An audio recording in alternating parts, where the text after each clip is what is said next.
Hello friends, welcome to the Knowledge Seekers guys. तो जो भी स्टूडेंट्स आने वाले कुछ दिनों में गाइस विंटर एग्जाम देने वाले हैं, तो ये वीडियो आपके लिए काफ़ी इंपॉर्टेंट रहने वाला है गाइस, क्योंकि इस वीडियो में आपको इनडायरेक्टली समझ में आएगा कि कैसे हमें विंटर एग्जाम्स के लिए प्रिपरेशन करना चाहिए और कौन सी ऐसी जो मिस्टेक है गाइस वो हमें नहीं करना चाहिए। अब ये मैं इसलिए बोल रहा हूँ गाइस, कल हुई थी MSBT की एग्ज़ाम, उनकी एग्ज़ाम में क्या हुआ और कैसे सब कुछ हुआ वो मैं आपको बताना चाहता हूँ, ताकि आपको कुछ सीख मिले और आप भी जो पढ़ाई है वो इस ढंग से करो। ठीक है, तो जो MSBT की कल एग्ज़ाम हुई थी गाइस, उनकी जो एग्ज़ाम है वो ऑनलाइन हो रही है।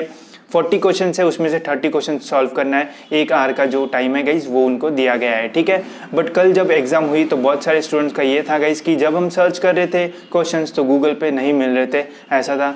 इसके अलावा बहुत सारे पेपर्स ऐसे थे कि स्टूडेंट्स के पेपर दूसरे स्टूडेंट से मैच नहीं हो रहे थे, सबको अलग अलग क्वेश्चंस देखने को मिले, ये भी एक प्रॉब्लम था। और ऐसा भी बोला जा रहा था गाइस कि जो पेपर है वो टेक्स्ट बुक के थ्रू सेट किया है, मतलब जो भी क्वेश्चंस है वो टेक्स्ट बुक को रेफर करके सेट किए गए हैं।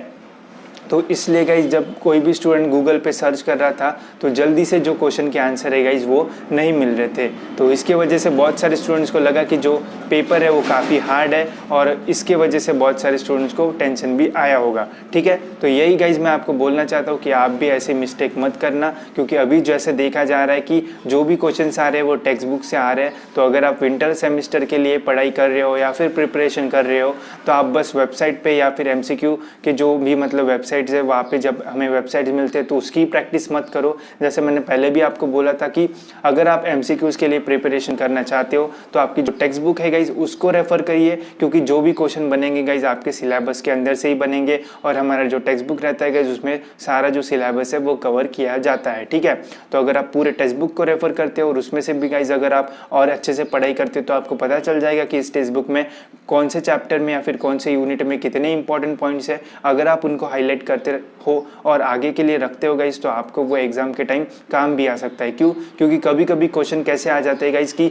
एक मेन टॉपिक रहता है, उसके क्या एडवांटेजेस है, तो इन एडवांटेजेस में कौन सा एडवांटेजेस इसमें इंक्लूड नहीं है, ऐसे वगैरह क्वेश्चन आते हैं। तो अगर जल्दी से क्लिक हो गया है कि ये वर्ड तो मैंने यहाँ पे देखा था, तो आप अगर टेक्स्ट बुक को भी रेफर करोगे तो आपको कोई भी प्रॉब्लम नहीं होगा।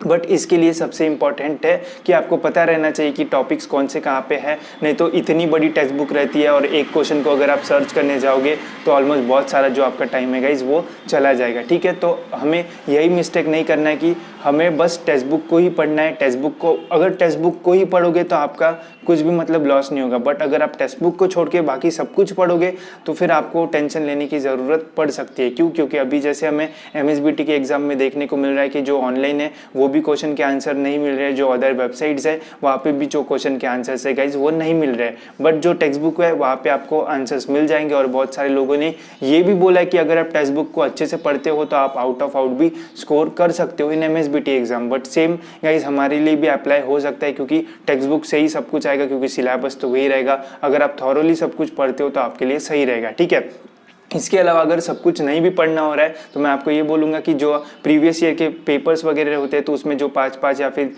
अच्छे मार्क्स के लिए जो टॉपिक के ऊपर क्वेश्चंस आते हैं गाइस, तो वो टॉपिक अपने टेक्स्ट बुक में आप हाईलाइट करके रख सकते हो और उन टॉपिक को पढ़ सकते हो, क्योंकि जो थ्योरी में इंपॉर्टेंट टॉपिक्स थे वो MCQ में भी इंपॉर्टेंट टॉपिक रहेंगे और उसके ऊपर भी गाइस MCQ प्रिपेयर होने के जो चांसेस है गाइस वो रहते हैं। ठीक है, तो मैं आपको यही बोलूँगा कि जैसे अदर स्टूडेंट मिस्टेक कर रहे कि बस MCQs की प्रैक्टिस कर रहे, थ्योरी को ज़्यादा ध्यान नहीं दे रहे हैं, तो गाइज मैं आपको यही बोलूँगा कि थ्योरी को थोड़ा ध्यान दो, जो टेक्स्ट बुक है गाइज उसको रेफर करो और जिसमें जो हाईलाइटेड पॉइंट्स है वो हाईलाइट पॉइंट कर दो, ताकि जब एग्जाम आए और अगर आपको क्लिक होता है कि नहीं यार ये पॉइंट तो मैंने देखा था, तो जल्दी से आप खोल भी पाओ। ठीक है, इसके अलावा गाइस गूगल पे तो आंसर मिलेंगे ही, बट गूगल पे कैसे आप सर्च करते हो वो भी काफ़ी इंपॉर्टेंट रहता है। अगर जैसा क्वेश्चन है वैसे ही आप सर्च करोगे तो फिर थोड़े कभी कभी जो आंसर है वो नहीं भी मिलते हैं, तो कभी कभी हमें उस क्वेश्चन को मॉडिफाई करके भी सर्च करना पड़ता है, तो ये भी थोड़ा ध्यान रखना। अगर आप प्रैक्टिस करते हो तो आप ऐसी भी प्रैक्टिस कर सकते हो, आप सर्च करने की भी प्रैक्टिस कर सकते हो। जैसे आपको कुछ क्वेश्चन मिलते हैं जिसके आंसर्स आपको पता रहते हैं MCQs के,